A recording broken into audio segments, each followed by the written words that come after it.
मी आता मुद्दा म्हणून तुम्हाला आता गुजरात मधली जागेची परिस्थिती म्हणजे शेती जमीन बघा, शेतीची जमीन गुजरात मधली काय परिस्थिती आहे. Gujarat tenancy and agriculture land act या कायद्यानुसार गुजरातमध्ये जे गुजरातचे रहिवासी नाहीत किंवा अनिवासी भारतीयांना शेत जमीन विकत घेता येत नाही.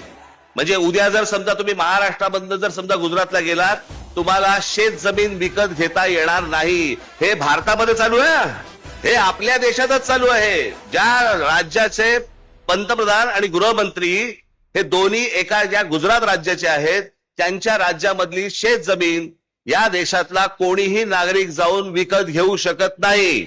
समजा ती विकत घ्यायची असेल तर फेमा नावाचा कायदा आहे, त्याच्या अंतर्गत रिझर्व्ह बँकेकडनं विशेष परवानगी घ्यावी लागते.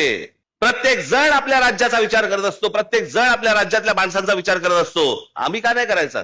आज आमच्याकडे इथे रायगड जिल्ह्यामध्ये कोण जमिनी घेतंय, कोण येतंय, कोण राहतंय, काय चाललंय माहिती नाही. ठाणे जिल्ह्यामध्ये आमच्या कोण येतंय, कोण राहतंय, कोण जमिनी विकत घेते माहिती नाही. जवळपास उत्तरेमधले अनेक असे धनदांडगे आहेत की ज्यांनी आज महाराष्ट्रामध्ये, कोकणामध्ये, खास करून रायगडमध्ये, रत्नागिरीमध्ये, सिंधुदुर्गामध्ये जमिनीच्या जमिनी घेऊन ठेवलेल्या आहेत. आमचेच लोक विकतायत. आमच्या लोकांना एवढंही कळत नाहीये की यातनं आम्हीच संपणार आहोत. माझी तुम्हाला सगळ्यांना विनंती आहे, याच्या पुढे उद्योगधंद्यासाठी जर जमिनीसाठी जर तुमच्याकडे लोक आले, तुमच्या जमिनी नुसत्या विकायच्या नाहीत. त्याला म्हणा आम्ही जेवढे शेतकरी आहोत तुमच्या कंपनीमध्ये आम्ही पार्टनर म्हणून येणार. आमची मुलं तर लागतीलच लागतील तुमच्याकडे कामाला, पण अशा फोकटच्या फाकट आम्ही नुसत्याच जमिनी देणार नाही तुम्हाला.